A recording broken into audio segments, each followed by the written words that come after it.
lahat. At salamat muli at kami ay nakasama ninyo sa inyong praise and worship ngayon. At alam ko na maraming wala dahil may mga dahilan. Pero salamat at maipanalangin sila at alalahanin natin silang lagi saan man sila naroon. Ang ating pag-uusapan ngayon ay walang iba kundi yung tinatawag na Judgment Day o yung paghuhukom o yung huling paghatol sa mundong ito. Ang Diyos ay hindi nagkulang sa atin magpakailanman. Sinabi niya sa atin na kung paano nagsimula ang lahat at sinasabi rin sa atin ng Panginoon kung ano mangyayari sa huling panahon. In between those times, patuloy na kumikilos ang Panginoon upang tayong lahat ay maibalik sa piling niya. Itong Judgment Day o paghuhukom, madalang itong ituro sa mga bahay-sambahan for some reason. Pero mahalaga ito dahil gusto ng Diyos na malaman natin ang katotohanan at kung ano mangyayari sa huling panahon upang maging tama ang ating mga desisyon o ang ating mga choices in life.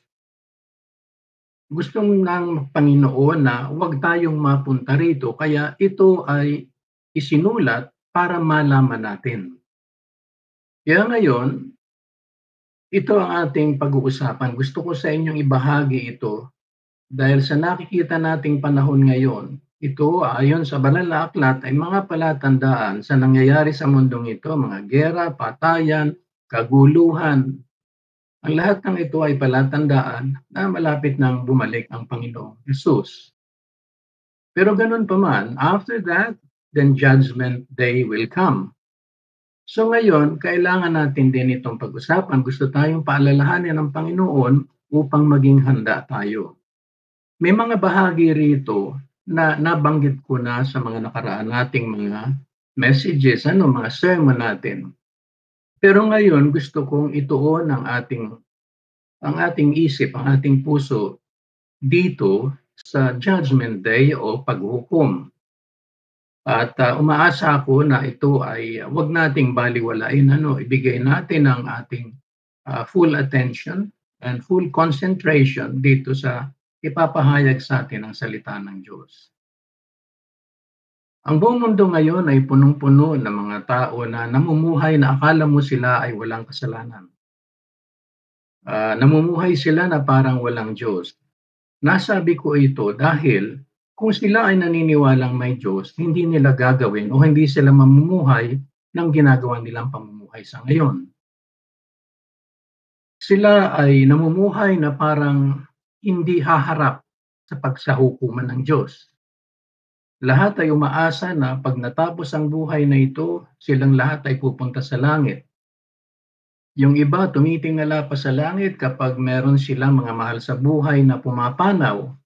Parang tiyak na tiyak nila na pagka namatay ay mapupunta sa piling ng Diyos. Pero hindi ito supported by the Word of God. Dahil kung may paghuhukom, bakit merong mapupunta? Bakit merong hahatulan? So yung kanilang inaasahan, kung hindi ito nakabase at nakasalalay sa salita ng Panginoong Diyos, ay hindi mangyayari yung kanilang inaasahan na sila ay mapupunta sa langit at sa piling ng Diyos. Dahil itong ating babasahin ngayon, malinaw na sinasabi rito na ang lahat ng nagkasala ay hahatulan. Ang isa pa, ayon dito sa ating babasahin ngayon, walang makapagtatago at walang mapagtataguan ang kahit na sino. Hindi tayo pwedeng magtago sa likod ng ating mga dahilan o yung pagiging ignorante natin o yung ating false belief and professions. Ang lahat ay haharap sa hukuman ng Diyos. At sila ay tatanggap ng nararapat na kaparusahan sa kanilang mga kasalanan. So ngayon, gusto ko suriin nating mabuti ang katotohanan ito na tinatawag sa Bible na Great White Throne Judgment o yung puting trono. Gusto ko rin ipaalala sa inyo bago natin basahin ito na wala ni isa rito na haharap sa hukuman na ito sa Judgment Day.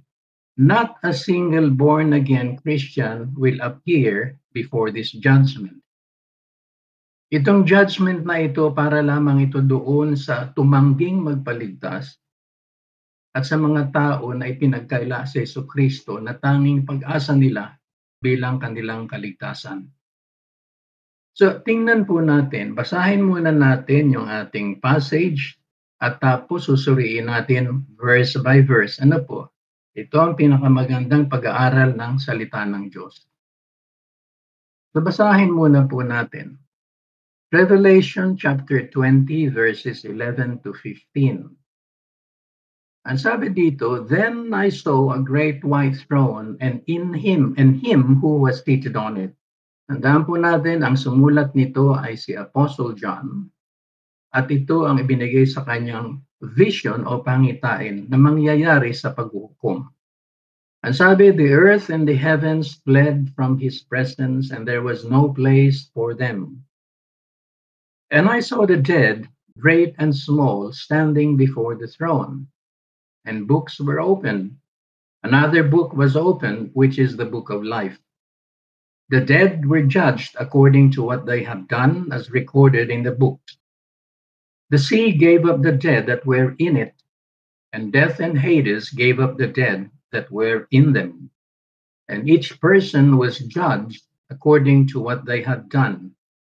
Then death and Hades were thrown into the lake of fire. The lake of fire is the second death. Anyone whose name was not found written in the book of life was thrown into the lake of fire." And so ngayon, para maunawaan natin ng maigi ito, titingnan natin siya verse by verse para ngayon maging lalong malinaw hindi lamang sa ating puso kundi sa ating isipan din. Tingnan muna po natin yung verse 11. Yung verse 11 ay sabi rito, "Then I saw a great white throne." So ito nilalarawan sa atin kung ano itong tronong ito. Una sinabi rito na ito raw ay great. Akila bakit ito great? Kasi malaking issue ang hinaharap. Malaking problema ang hinaharap. Pangalawa, sinasabi rin itong great because of its power. Ito yung highest court in the universe. Yung ibababang hatol dito ay final. Wala ritong appeal o walang apila dahil wala ng higher court in the universe other than this. Pinakamalapit nating maitutulad dito sa Great White Throne ay yung ating tinatawag na Supreme Court. Yung mga bayan o mga bansa na mayroong Supreme Court, wala nang tataas pa ron. Ito na ang pinakamataas na hukuman. So kung ano man ang i-declare dito, it is final. So itong Great White Throne Judgment, this is the Supreme Court of the universe.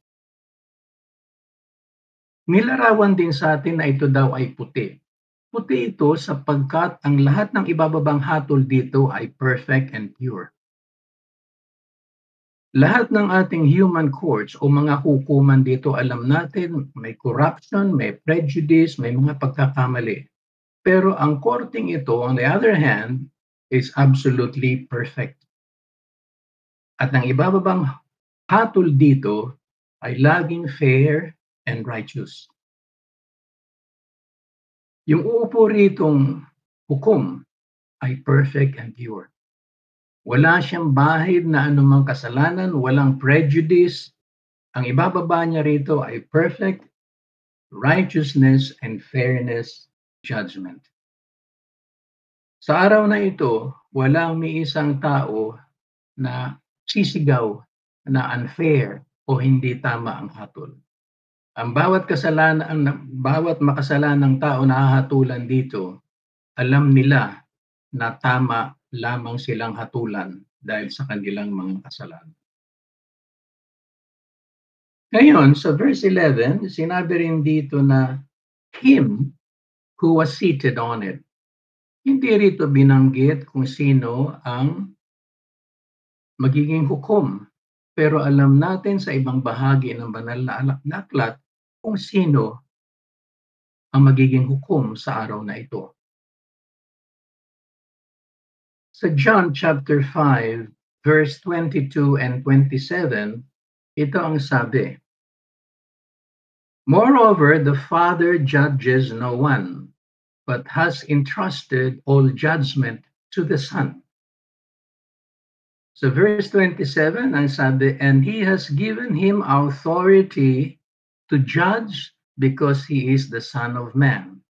So itong dalawang verses na ito, sinabi sa atin na ito na siya lamang ang tamang humatol sapagkat hindi lamang siya anak ng Diyos, kundi anak rin siya ng tao. So, ang hahatol sa mga makasalanan sa huling panahon ay walang iba kundi ang Panginoong Hesukristo.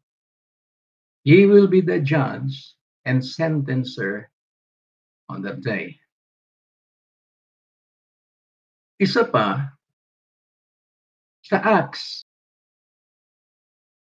chapter 10, verse 40 and 42, ang sabi sa atin dito, "But God raised him from the dead on the third day and caused him to be seen." Walang iba kundi ang Panginoong Hesukristo. He was not seen by all the people, but by witnesses whom God had already chosen, by us who ate and drank with him after he rose from the dead. So no other than, ito yung kanyang mga apostles, ano? Ang sabi sa verse 42, "He commanded us to preach to the people and to testify that he is the one whom God appointed as judge of the living and the dead." So alam natin ngayon na ang uupo dito sa Great White Throne Judgment, who will judge the sinners, is no other than the Lord Jesus Christ. Sa araw na ito ng paghuhukom, hindi na siya yung katulad ng mahirap na isang karpentero lamang kung siya nabubuhay rito sa mundo. Hindi na ganoon, ano? This is a resurrected conqueror, ano? Siya yung King of Kings and Lord of Lords. Ipinakita rin kay Apostle John a vision of Christ of his judicial robes. Ipinakita rin at ipinakita kay Apostle John yung magiging description o kung ano yung magiging itsura ng Panginoong Hesus sa araw na ito. Basahin natin sa Revelation chapter 1 verse 12 to 16. Sabi ni Apostle John, "When I turned to see who was speaking to me, I saw 7 gold lampstands. And standing in the middle of the lampstands was someone like the Son of Man. He was wearing a long robe." Long robe is a picture, yung gown ito ng mga judge, right? Yung gold sash naman, with a gold sash across his chest. Yung gold sash speaks of righteous and faithfulness sa kanyang judgment. His head and his hair were white like wool, as white as snow. Now this speaks of his eternity. So and his eyes were like flames of fire. Flames of fire speaks of perfect knowledge and understanding. His feet were like polished bronze refined in the furnace. Feet like bronze speaks of his judicial office. And his voice thundered like mighty ocean waves. That speaks about his voice being majestic or awesome. And face was like the sun. It speaks of his divinity, of his divine being, that he is God himself. So kung titingnan natin maigi ito, me personally, it is terrifying. It is powerful description of what the Lord Jesus will look like during Judgment Day. Gusto kong sanang ipaalala sa atin, sa ating lahat, ngayon ang panahon ng biyaya. Sa panahon ngayon, ang sino mang makasalanan ay maaring lumapit sa Diyos. Aminin na sila'y makasalanan, aminin na wala silang magagawa, aminin na sila ay karapat-dapat lamang parusahan, at sila'y umaasa at tinatanggap ang kaligtasang inaalok ng Panginoong Diyos sa pamamagitan ng kanyang anak. That is the only way para tayo makaiwas dito sa paghuhukom. Walang malaki o maliit na kasalanan. Ang lahat ng lalapit na may pagpapakumbaba, aminin lamang at tanggapin ang inaalok ng Diyos. The Lord will receive them by His grace. Today is a day of grace. Today is the day of forgiveness. Today is the day of repentance. Today is the day of salvation. And today is the day of mercy.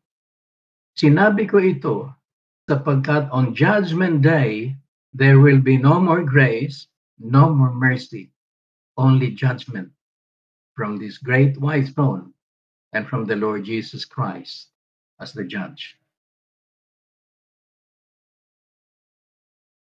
Balikan natin yung ating passage. Sa verse 11, ang sabi rito, the earth and the heavens fled from His presence. Sinasabi sa atin dito, magaganap ito, it is a place in eternity. So lumipat na tayo sa time, this is now eternity, after the destruction of the present creation. Nabanggit ko na ito ng makailang beses, pero basahin din natin dahil sinasabi rin sa atin ng salita ng Diyos na God, He will destroy this present creation. 2 Peter chapter 3, verse 7 muna basahin natin. Ang sabi rito, by the same word, salita daw ng Diyos, the present heavens and earth are reserved for fire, being kept for the day of judgment and destruction of the ungodly. Dun sa verse 10, but the day of the Lord will come as a thief in the night. Ibig sabihin, hindi inaasahan. In which the heavens will pass away with a great noise, and the elements will melt with fervent heat. Both the earth and the works that are in it will be burned up. So pagkatapos maganap itong sinasabi sa atin ni Peter na this will be in the future. Pagkatapos maganap nito, then judgment will come. So kung ito ay eternity, itong judgment day is in eternity, ibig sabihin nito, wala tayong mapagtataguan. There is no place to hide for the sinner. Dahil ang lahat ay malalantad. Hindi tayo pwedeng mag-pretend, magkunyari. Sa araw na ito ay iisa-isahin ang kasalanan ng isang tao. Yung kasalanan niya sa isip, sa salita, sa gawa, yung intentions niya, yung motibo niya, nothing will be hidden on that day. Everything will be exposed sa araw na ito. Akala ng tao ngayon, they get away with their sins. Pero ang katotohanan, God knows all about a person. Yung kanyang ginawa, yung kanyang iniisip. He knows everything there is to know about you and me. Kahit na sino. Alam niyo ba, mas kilala ng Diyos tayo kaysa sa kilala natin ang ating sarili. Maaari nating makalimutan ang iba nating kasalanan, pero ang Diyos hindi nakakalimot. Yung mga nag-iisip na sila ay may mga sikretong kasalanan, sinasabi rin sa atin sa Bible, sa Proverbs chapter 15 verse 3. Ang sabi rito, the eyes of the Lord are everywhere, keeping watch on the wicked and the good. So sa madaling salita, lahat ay nakikita ng Diyos. Sa Hebrews chapter 4 verse 13, ito rin ang sinabi sa atin, nothing in all creation is hidden from God's sight. Everything is uncovered and laid bare before the eyes of Him to whom In-underline ko ito because this is frightening. We must give account. Pananagutan natin. Ang sabi dito, walang naitatago sa mata ng Diyos. Lahat ay lantad sa Kanya. Pati na yung ating mga inisip, ito ay nakalantad sa Panginoong Diyos.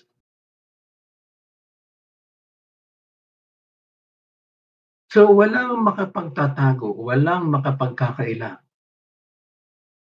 Sa araw na iyon, matitiyak ng isang kasalanan na bawat kasalanan niya ay babanggitin sa araw na iyon. Words, thoughts, actions, intentions, motives, lahat. Iyon ay ilalantad sa kanya ng Panginoong Diyos. No sinner will be able to hide. Ang sabi nga, God knows each person thoroughly and intimately. Sa verse 12 ng ating passage ngayon, ang sabi dito, "And I saw the dead, great and small, standing before the throne." So ito yung mga defendants sa araw na iyon. Dead, great and small, ang sabi rito. So itong mga taong ito, dakila man o mayaman, presidente man o prime minister o king o queen, mayaman, mahirap, ito ang sinasabi rito, great and small. Itong haharap dito ay yung tinatawag sa ating Bible na mga spiritually dead. Ibig sabihin sila yung mga separated from God. Sila yung mga hindi nanampalataya. Sila yung mga hindi naniwala o nagtiwala kay Kristo Jesus. Ito yung tinatawag na mga taong wala kay Kristo. Wala rito ni isang born again. Bakit? Kasi sabi sa atin sa Bible, ang sino mang manampalataya sa Panginoong Hesukristo at umasa lamang sa Kanya bilang kanilang tagapagligtas, sila daw ay nilipat na sa buhay galing sa kamatayan. John chapter 5 verse 24, ang sabi sa atin, "Most assuredly I say to you, he who hears my word and believes in him who sent me has everlasting life and shall not come into judgment, but has passed from death into life." Gusto ko lang ito i-point out sa inyo. Nakita niyo itong sinabi, "My word and believes in him who sent me has everlasting life." So this is a present possession. Has. Ang ibig sabihin, kung sino man ang mananampalataya, it's a present possession. Oras na ang isang tao na manampalataya kay Kristo Jesus, umasa sa Kanya lamang, walang iba. Immediately, nasa Kanya yung everlasting life. Everlasting life, hindi lamang ito na hindi ka na mamamatay muli, kundi everlasting life with Christ and with the Heavenly Father. So lahat ng born-again Christian ay binigyan ng eternal life through the blood of Christ. Itong mga haharap dito sa hukuman, itong tinatawag nating huling paghukom o judgment day, silang lahat ay completely all those who are spiritually dead. The unsaved, ito yung mga hindi nagpaligtas. Yung ipinagmatigasan yung kanilang gusto at yung kanilang tradisyon o yung kanilang alam o yung kanilang relihiyon. Ang lahat ng mamamatay na walang pananampalataya kay Kristo Jesus, ito lahat ang daranasin sa binabasa natin dito sa huling paghukom.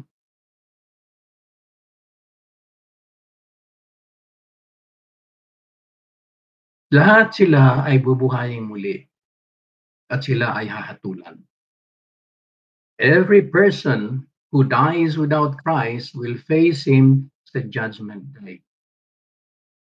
Meron pa ba kaming connection?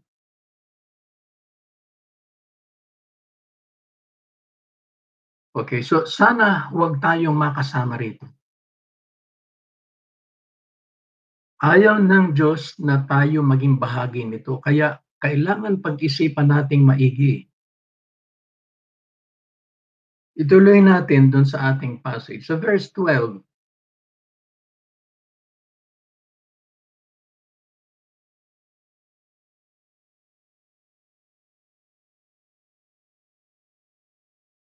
meron pa ba ako? Narinig niyo ako? Okay, parang nawala kasi. So sa verse 12, ang sabi rito, standing before the throne and books were opened, another book was opened, which is the book of life. So lahat din ng mga taong wala kay Kristo will be judged on the basis of the records in heaven. So, meron dun book of deeds, ano? Kasi ayon dito, ayon dyan, recorded in the book, recorded in the book. So, merong record roon ng lahat ng ginawa ng tao. It is a detailed record ng lahat ng ginawa ng isang makasalanan. So, sa darating na araw na ito, sa paghuhukom, ang bawat makasalanan will stand before Christ at maririnig nila lahat yung ginawa nilang kasalanan.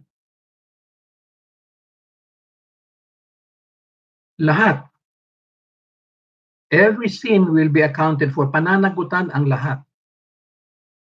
Ano man iyon, intentional, unintentional, secret sins, sins of the heart, sins of the mind, lahat ito ay pananagutan and will be revealed and exposed on that day. And di ba sabi diyan, they were judged according to what they had done as recorded in the books. So naka-record lahat doon sa langit. Ang sabi ko kanina, maaari nating makalimutan yung iba, pero ang langit hindi nakakalimot.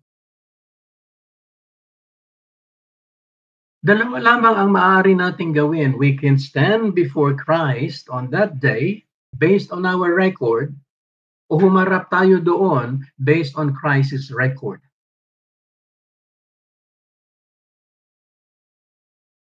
Binanggit din dito yung Book of Life. Itong Book of Life, ang laman nito ay yun lamang mga nagpaligtas kay Kristo Jesus. Yun lamang binigyan ng eternal life. Ang isang tao pagka siya repented, nagtiwala kay Jesus, nagpaligtas kay Jesus, immediately ang kanilang pangalan ay nakasulat dito sa Book of Life. Kaya ito yung sinabi ni Jesus dun sa kanyang mga disciples.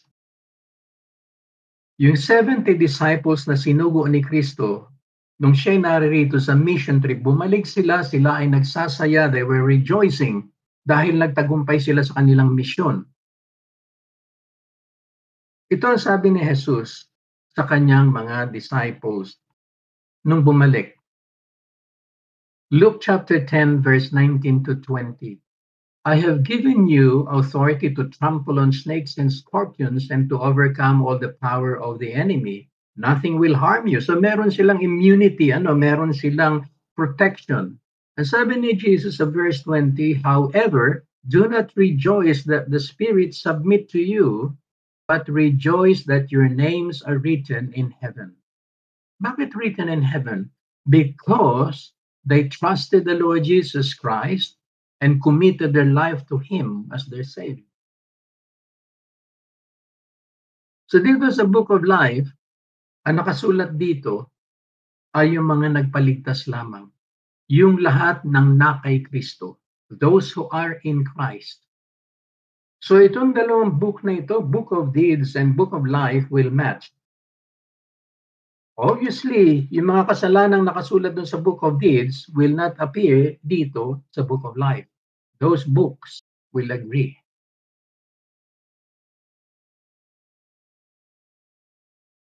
So verse 13. Ang sabi rito, the sea gave up the dead that were in it, and death and Hades gave up the dead that were in them, and each person was judged according to what they had done.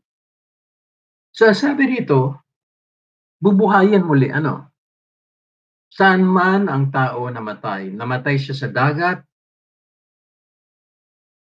namatay man siya, inilibing ang kanyang katawan at ang kanyang kaluluwa napunta sa impyerno. Ang sabi rito, the sea gave up the dead that were death and Hades Death speaks of the grave, and Hades speaks of hell.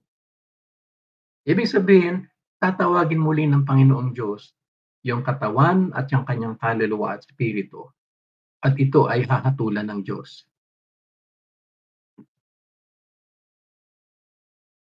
Ang sabi ng iba, is posible ba yun? It is, because nothing is impossible with God.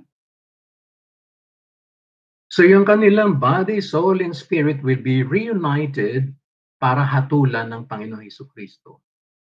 Every lost sinner, magmula nung panahon ni Cain hanggang sa huling sandali, ay hahatulan kung wala sila kay Kristo Jesus. Let's imagine po for a moment na wala ka kay Kristo, nakatayo ka ngayon dito sa harapan ng trono ni Kristo. At narinig mo, iniisa-isa niya ang lahat ng ginawa mong kasalanan. Imagine, bubuksan niya yung book of life, wala ka doon.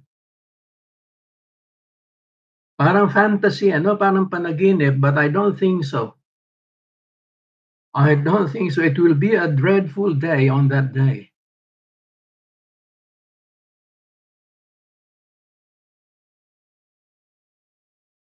Kailangan matiyak natin bago matapos ang buhay natin dito sa lupang ito. Kailangan matiyak ninyo na ang inyong pangalan ay nakasulat doon sa langit. Dahil sa araw na yon, there is no point of return. Walang second chances during that day. Be saved, be sure, before you live this life. So verse 14 and 15, ang sabi rito, then death and Hades were thrown into the lake of fire. The lake of fire is the second death. Nakakakilabot itong judgment na ito. Kasi isa lang, ang sentensya rito, ang hatol dito ay kamatayan. So yung first death ng isang tao ay tungkol dito sa ating physical death. Pag namatay tayo physically, may lilibing yung ating katawan or i-cremate, whatever it may be. Pero ito yung tinatawag, yung first death is our physical death. Pero immediately, ang kaluluwa ay napupunta sa hell o sa Hades.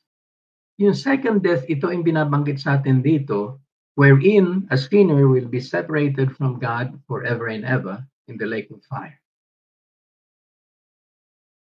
Sinulat ni Apostle Paul ito sa 2 Thessalonians chapter 1 verse 8 to 9. He will punish those who do not know God and do not obey the gospel of our Lord Jesus. They will be punished with everlasting destruction and shut out from the presence of the Lord and from the glory of His might. Itong death na ito is a death where there is no dying. Everlasting destruction. So, gusto mo mamatay, hindi ka mamamatay. Gusto mo mamatay dahil nahihirapan ka, nagdurusa ka, pero hindi ka mamamatay. Ito yung tinatawag na torment or torture without an end. Ito ang lalasapin ng lahat ng taong wala kay Kristo. It will be an eternal state of dying, separated from the presence of God or anything good. Yung last verse natin, ang sabi rito, anyone whose name was not found written in the book of life was thrown into the lake of fire. Now, again, let's imagine for a moment, ikaw iyon. Nakatayo ka doon at pinalalayas ka ni Kristo at ipadadala ka niya dito sa tinatawag na lake of fire. Forever and ever. Imagine na lang natin living life the way we want to. Na para tayong walang pakialam sa Diyos.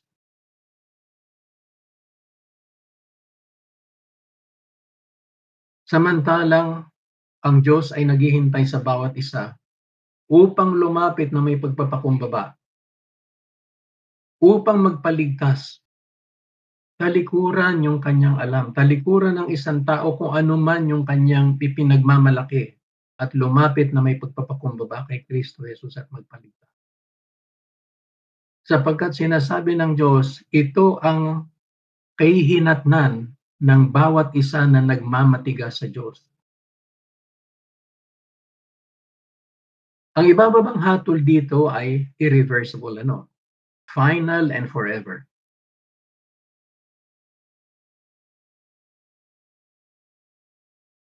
Ito ay wala ng recourse, walang apila. Those who continue to rebel and reject God's offer of salvation will be consigned into the lake of fire to suffer forever and ever. Maraming hindi naniniwala rito. Ang sabi nila, ang Diyos daw ay mapagmahal. At hindi pahayaan ng Diyos na mapunta ang sino man sa langit. Well, yan ay malaking kasinungalingan. Yan ang mga maling katuruan na gustong paniwalaan ng tao. While totoo na ang Diyos ay mapagmahal, pero wag nating kakalimutan na siya ay banal at matuwid. Hindi niya hahayaan na palampasin o konsintihin ang anumang kasalanan. Tandaan natin, sin is detestable to God. Kaya ang sabi niya, isa lamang ang kaparusahan ng kasalanan. Kriminal ka man, magnanakaw lang, o sinungaling, iisa lang ang kaparusahan, and that is death. The spiritual separation from God forever.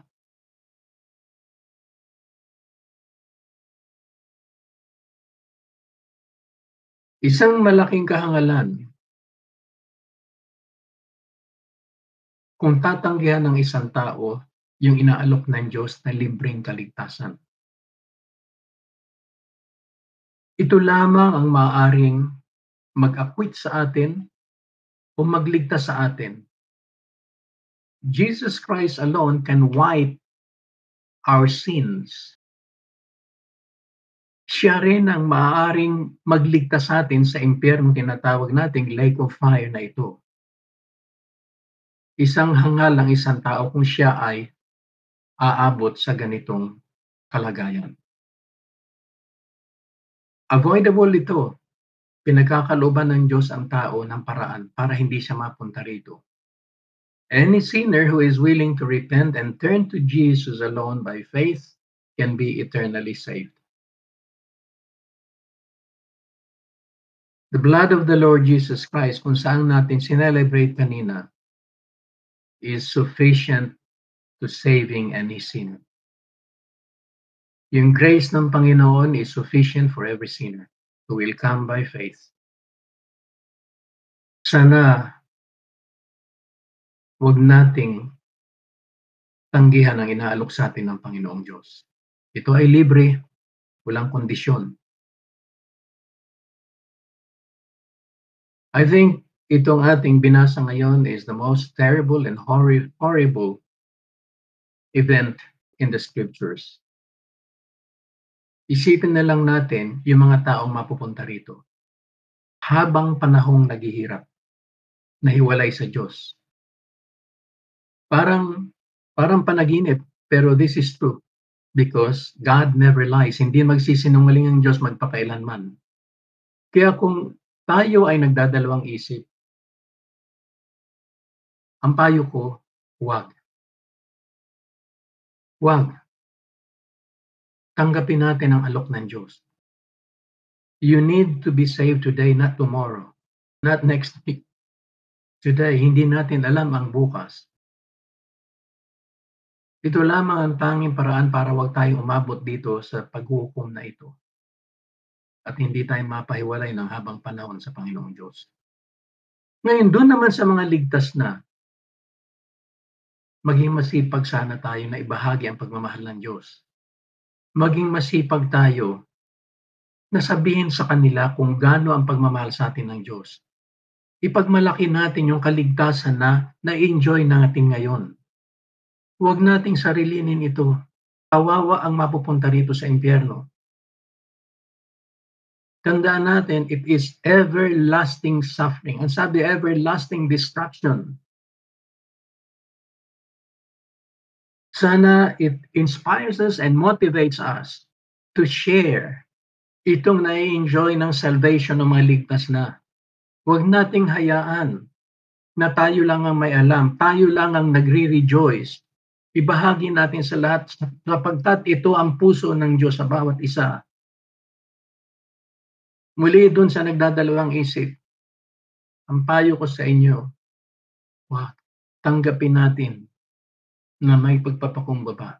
Ito lamang ang tanging pag-asa upang malinis ang ating kasalanan at makaiwas tayo rito sa second death, which is the lake of fire.